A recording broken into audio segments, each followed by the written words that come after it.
नमस्कार, स्वागत है आप सभी का। आप देख रहे हैं संसद टीवी। दिन भर की तमाम बड़ी और अहम खबरों के साथ मैं हूं प्रीति सिंह। अगले आधे घंटे में होंगी देश, दुनिया और राज्यों की तमाम बड़ी खबरें। आइए शुरुआत करते हैं हेडलाइंस के साथ। अगले 10 साल में रिकॉर्ड संख्या में मिलेंगे नए डॉक्टर। के पटेल धर्मार्थ सुपर स्पेशलिटी अस्पताल के उद्घाटन पर बोले प्रधानमंत्री। हर जिले में चिकित्सा महाविद्यालय और चिकित्सा शिक्षा को सर्वसुलभ बनाने पर जोर। देश के कई राज्यों में कोरोना संक्रमण के मामलों में इजाफा। दिल्ली में संक्रमण दर 2% से अधिक। बढ़ते मामलों के बीच दिल्ली सरकार ने जारी की स्कूलों के लिए एडवाइजरी। श्रीलंका में सरकार के खिलाफ विरोध प्रदर्शन जारी। देश में गंभीर आर्थिक संकट के मद्देनजर ईंधन की राशन व्यवस्था लागू। सरकार की विदेशों में रह रहे नागरिकों से मदद की अपील। यूक्रेन पर मिसाइल हमले तेज करेगा रूस। कीव की मदद पर अमेरिका को दी चेतावनी। यूक्रेन से अब तक 50 लाख से ज्यादा लोगों का पलायन।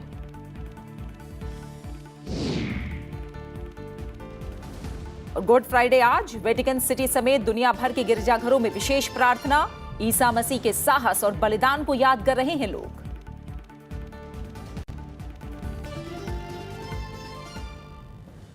हेडलाइंस के बाद एक नजर उन खबरों पर जो दिन भर सुर्खियों में रही। उपराष्ट्रपति एम वेंकैया नायडू ने आज अयोध्या में राम जन्मभूमि का दौरा किया। उन्होंने अयोध्या में रामलला के दर्शन किए, साथ ही हनुमानगढ़ी मंदिर में पूजा अर्चना भी की। उपराष्ट्रपति ने यहां राम जन्मभूमि स्थल पर बन रहे भव्य मंदिर के 3D मॉडल पर बनी एनिमेशन फिल्म भी देखी और मंदिर के निर्माण कार्य का निरीक्षण किया। उनके साथ राज्यपाल आनंदीबेन पटेल और उप मुख्यमंत्री केशव प्रसाद मौर्य भी थे। लोकसभा अध्यक्ष ओम बिरला ने आज अपने संसदीय क्षेत्र कोटा बूंदी प्रवास के दौरान लोकसभा कैंप कार्यालय में आम जन से मुलाकात की। इस दौरान उन्होंने लोगों की समस्याएं सुनी और यथासंभव समाधान का भरोसा दिया। उन्होंने अधिकारियों को आम जन के अभावों का निराकरण करने के निर्देश दिए। वाणिज्य मंत्री पीयूष गोयल ने कहा है कि यूक्रेन और रूस से गेहूं का सर्वाधिक आयात करने वाले देश मिस्र ने भारत को गेहूं आपूर्तिकर्ता के तौर पर मंजूरी दी है। रूस और यूक्रेन के बीच जारी संघर्ष के कारण वैश्विक बाजारों में गेहूं की उपलब्धता में तेजी से गिरावट आई है। ये दोनों ही देश गेहूं के प्रमुख उत्पादक और निर्यातक हैं।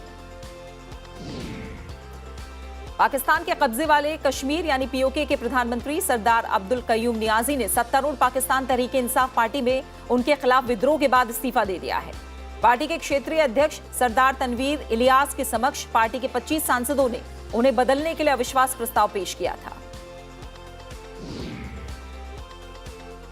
चीन में कोरोना वायरस संक्रमण के 3,400 से अधिक मामले सामने आए हैं। इसके अलावा 20,700 ऐसे मामलों का भी पता चला जिनमें मरीजों में कोविड के कोई लक्षण नजर नहीं आए। संक्रमण के अधिकतर मामले शंघाई में आए, जहां पिछले 2 सप्ताह से महामारी के प्रसार को काबू में लाने के लिए लॉकडाउन जारी है।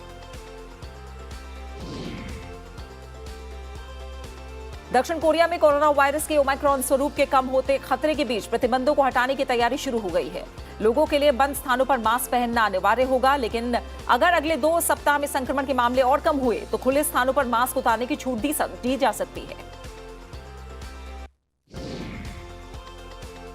नेपाल सरकार ने विदेशों में रह रहे नेपालियों से आर्थिक संकट से गुजर रहे अपने देश के बैंकों में डॉलर खाते खुलवाने और निवेश करने की अपील की है। कोरोना महामारी की वजह से पर्यटन घटने से नेपाल के विदेशी मुद्रा भंडार में गिरावट आई है। इस संकट से उबरने के लिए वित्त मंत्री जनार्दन शर्मा ने प्रवासी नेपालियों से मदद की अपील की है।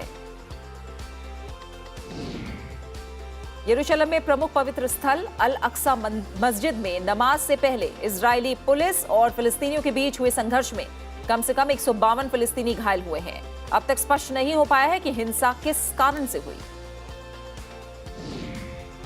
अमेरिका के न्यू मैक्सिको में जंगल की आग की चपेट में आने से 2 लोगों की मौत हो गई और 200 से अधिक मकान जलकर राख हुए हैं। लगभग 5,000 लोगों की आबादी वाले रुइदोसो के पर्वतीय समुदाय को निकाला गया। रुइदोसो के स्कूल अगले सप्ताह तक बंद कर दिए गए हैं। जो रूट ने इंग्लैंड के टेस्ट क्रिकेट कप्तान पद से त्यागपत्र दे दिया है। रूट का यह फैसला पिछले महीने वेस्टइंडीज से टेस्ट श्रृंखला में 0-1 से हार और इससे पहले ऑस्ट्रेलिया में एशेज श्रृंखला में 0-4 से करारी शिकस्त के बाद आया है। और अब खबरों पर विस्तार से नजर। आने वाले 10 साल में देश को रिकॉर्ड संख्या में नए डॉक्टर मिलने वाले हैं। प्रधानमंत्री नरेंद्र मोदी ने 200 बिस्तरों वाला के पटेल धर्मार्थ सुपर स्पेशलिटी अस्पताल राष्ट्र को समर्पित करते हुए यह बात कही है। उन्होंने देश के हर जिले में चिकित्सा महाविद्यालय के निर्माण के लक्ष्य और चिकित्सा शिक्षा को सर्वसुलभ बनाने के सरकार के प्रयासों का उल्लेख किया और कहा कि इन पहलों से लोगों को बड़ी राहत मिलेगी।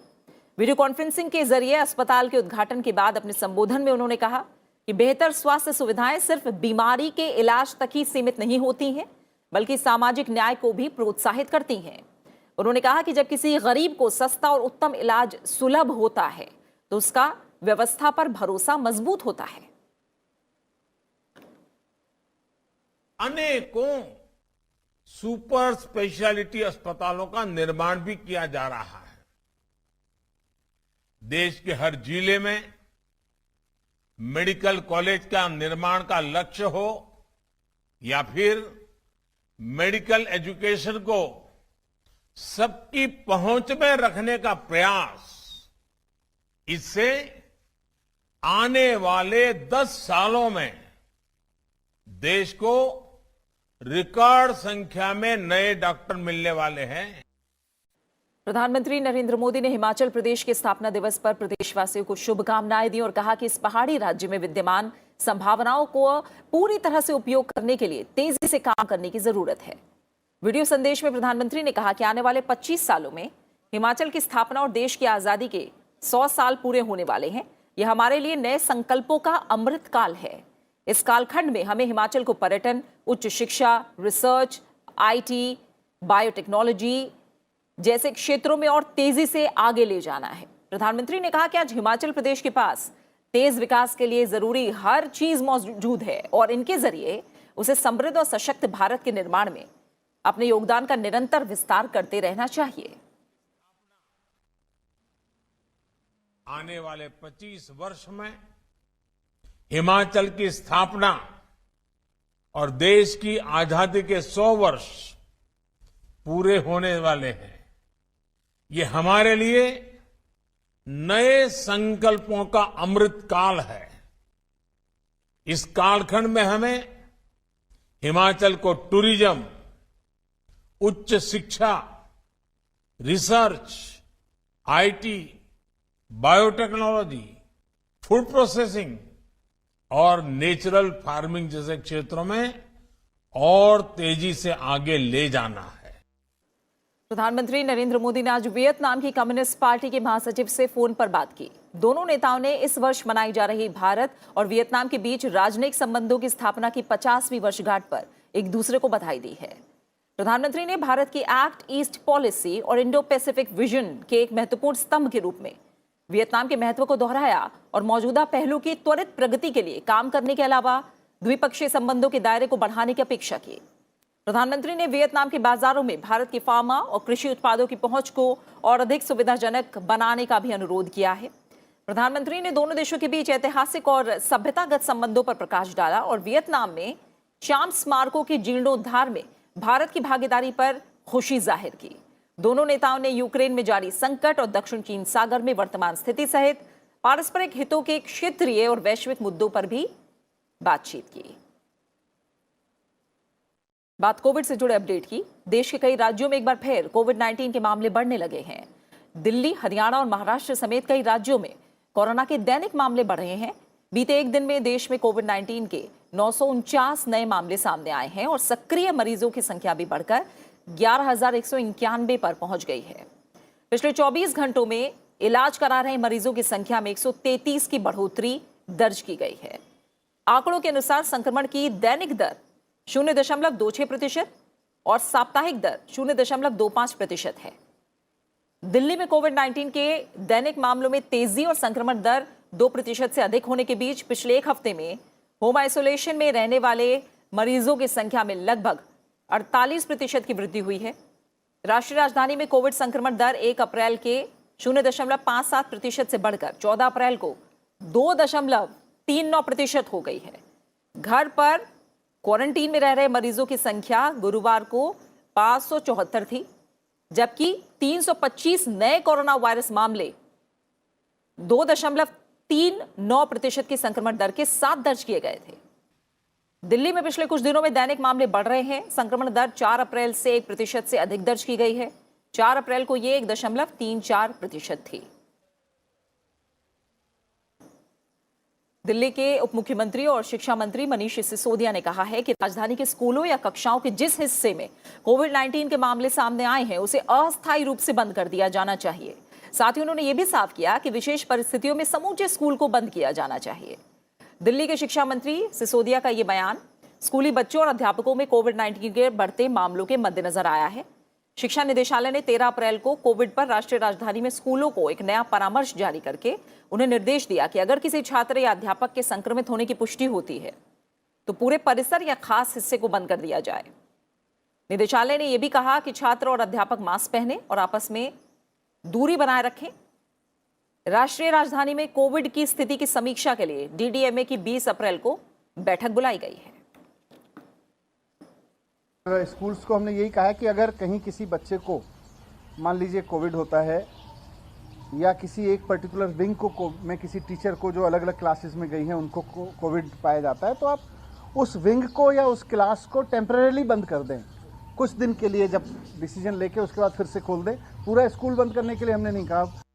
खबरों में आगे बढ़ेंगे। अमेरिकी खाद्य और औषधि प्रशासन ने एक ऐसे उपकरण के आपातकालीन उपयोग की अनुमति दे दी है जिसे सांस के जरिए कोविड-19 का पता लगाया जा सकता है।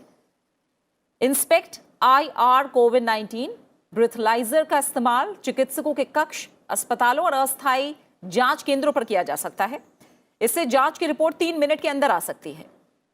उपकरण कोरोना वायरस से संक्रमित नमूनों की पहचान करके 91.2% और जो नेगेटिव नमूने हैं उनकी पहचान करके 99.3% सटीक परिणाम देता है। इससे हर दिन 160 नमूनों की जांच की जा सकेगी और इसमें बाद में वृद्धि होने की भी संभावना है। अमेरिका दौरे पर वॉशिंगटन पहुंचे विदेश मंत्री एस जयशंकर ने संयुक्त राष्ट्र महासचिव एंटोनियो गुतेरेस के साथ मुलाकात करके व्यापक चर्चा की है। उन्होंने यूक्रेन युद्ध के वैश्विक प्रभाव के साथ साथ अफगानिस्तान और म्यांमार की स्थिति पर विचारों का आदान प्रदान किया। साथ ही यूक्रेन युद्ध के वैश्विक प्रभाव, खासकर खाद्य और ऊर्जा सुरक्षा पर पड़ने वाले असर को लेकर चर्चा की है। एस जयशंकर और रक्षा मंत्री राजनाथ सिंह अपने अमेरिकी समकक्षों एंटनी ब्लिंकन और ऑस्टिन लॉयड के साथ 2+2 मंत्री स्तरीय वार्ता के लिए पिछले हफ्ते वॉशिंगटन पहुंचे थे। और आज की खबर में बढ़ते हैं आगे और बात करते हैं राज्य से जुड़ी तमाम बड़ी खबरों की।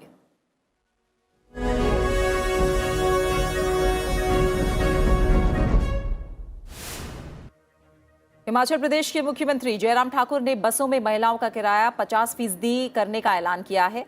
चंबा में आयोजित राज्य स्तरीय हिमाचल दिवस कार्यक्रम में उन्होंने कहा कि प्रदेश में 125 यूनिट तक जीरो बिल दिया जाएगा। साथ ही ग्रामीण इलाकों में पानी का बिल भी माफ किया जाएगा।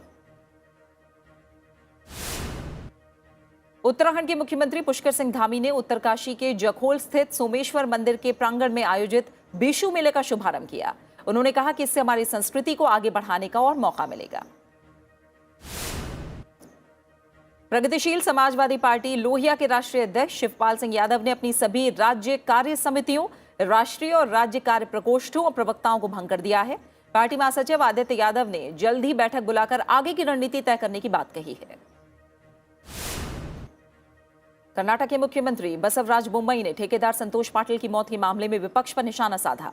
उन्होंने कहा कि जांच के बाद सच सामने आएगा। विपक्षी दल खुद की जांचकर्ता, अभियोजक और न्यायाधीश न बने। सुप्रीम कोर्ट के मुख्य न्यायाधीश NV रमना तेलंगाना में राज्य न्यायिक अधिकारी सम्मेलन में शामिल हुए। उन्होंने कहा कि न्यायपालिका को मजबूत करने के लिए न्यायपालिका के बुनियादी ढांचे और रिक्तियों को भरना होगा, तभी लोगों को समय से न्याय मिल सकेगा। बीजेपी की फैक्ट फाइंडिंग टीम ने पश्चिम बंगाल के हंसखाली में रेप पीड़िता के परिजनों से मुलाकात की। टीम के सदस्य और बीजेपी सांसद रेखा वर्मा ने कहा कि प्रदेश में महिला मुख्यमंत्री हैं, फिर भी वो पीड़िता के दर्द को नहीं समझती।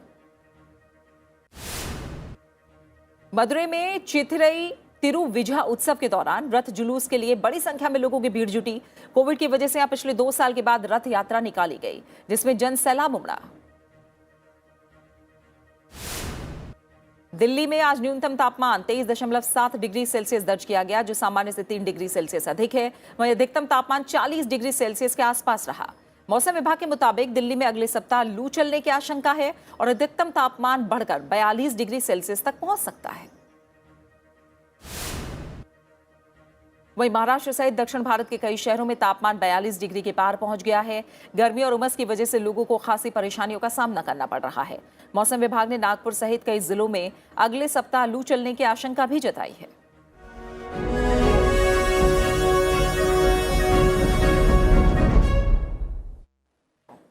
केंद्रीय विद्यालय संगठन ने अपने तहत आने वाले स्कूलों में प्रवेश के बारे में सांसदों समेत सभी 17 श्रेणियों के विवेकाधीन कोटे पर अस्थायी रोक लगा दी है।